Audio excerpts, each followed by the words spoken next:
And joining us to discuss Border Czar Tom Homan's update on the surge in Minneapolis that we just saw earlier is Simon Hankinson. He's Senior Research Fellow with the Heritage Foundation. Good morning, Simon. Thanks for joining. Your initial reactions to Homan's press conference yesterday?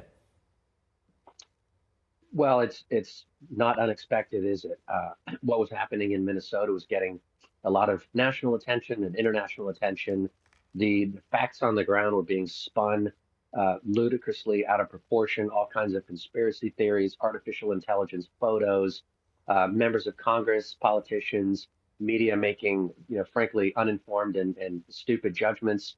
And then just this vilification of immigration enforcement that I've never seen anything like. I mean, people who know absolutely nothing about immigration law or how this country works suddenly having an opinion that agents of the United States government are equivalent to Nazis and need a Nuremberg trial. So I think taking the tone down a bit is a good idea. But also, if Homan was able to get the cooperation that he asked for and needed, that Minnesota and Minneapolis could always have given him, then none of the events that we've seen over the past few months, including the two unfortunate deaths, would have happened. So I'm glad to see if that's the case, that Minnesota is putting their pants on and behaving like adults and understanding that their own views don't outrank those of the voters of the United States as a whole. And I do want to come back to that point about what might be behind sort of what President Trump has referred to as the agitators. But staying with Homan, he said that there would be a 700 agent drawdown immediately, the goal being to draw down completely to the pre-surge levels. Are you clear what that goalpost looks like to go back to the normal amount of ICE and CBP agents in theater and returning those people back to those states where Homan said they are needed, like I think he said California and some other states where they had to take those ICE agents from? Well, yeah, I mean, ICE is part of DHS.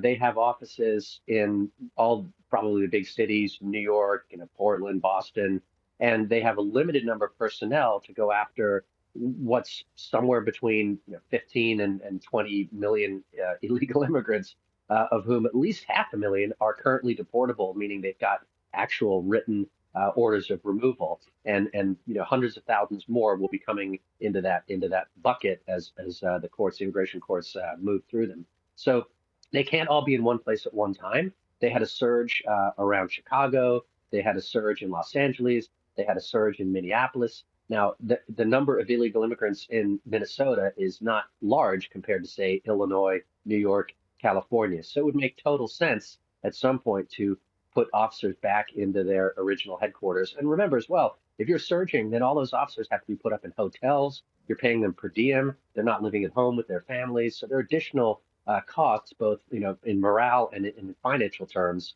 that you have to pay when you have a surge.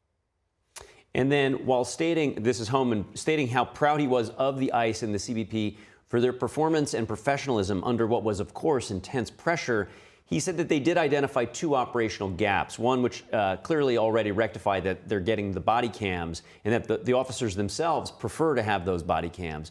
He also said that there was an issue with not having a single chain of command. Can you explain what he was referring to and how that was playing out tactically on the ground and how streamlining that has improved the situation? I'm only going to guess here because I'm not privy to the information that he has, of course. But I would think that it's to do with you've got under DHS, you have Customs and Border Protection, and under them come the Border Patrol. And then you've got Immigration and Customs Enforcement. They're separate bureaus within DHS. And under Immigration and Customs Enforcement, ICE, you've got ICE Homeland Security Investigations, and then you've got Enforcement and Removal Operations, ERO. So there's lots of different branches of DHS that are all working together. And they've had to bring in people from all these other units. Then I believe they've brought in some other federal units to come and help with the force protection. If National Guard are there, you've got them, you've got local police. So there are all these different agencies that are working in the same place with the same basic goal, or they should have, which is to keep each other safe, to keep citizens safe, and to also execute the policy, which is to find and arrest people who are here illegally for whom they have reason to take into custody. So I think he may be talking about that confusion on the ground, which could be maybe more streamlined and it could be more clear who exactly has the authority at every given stage of operations. Yeah, that makes sense when you're bringing resources from a lot of different places and a lot of different departments where they might fall into their traditional chain of command, but you can see why that would be important to integrate them into one operational workflow. And as we finished up, Simon, Homan had said that while they don't agree on everything, that he had established with the local leaders a joint focus on public safety. That's where they found the common ground. Do you see any evidence that outside agitators or outside influences used this as an opportunity to achieve the levels of chaos that were achieved on the ground, which of course endangered both the law enforcement agents as well as the peaceful protesters? Yeah, I've seen a lot of interesting reporting on this. You've got in these protests slash riots a mix of people from genuine, but I would say uninformed locals. Minneapolis is a pretty far left city, so there's a lot of people with far left political opinions that they're entitled to have.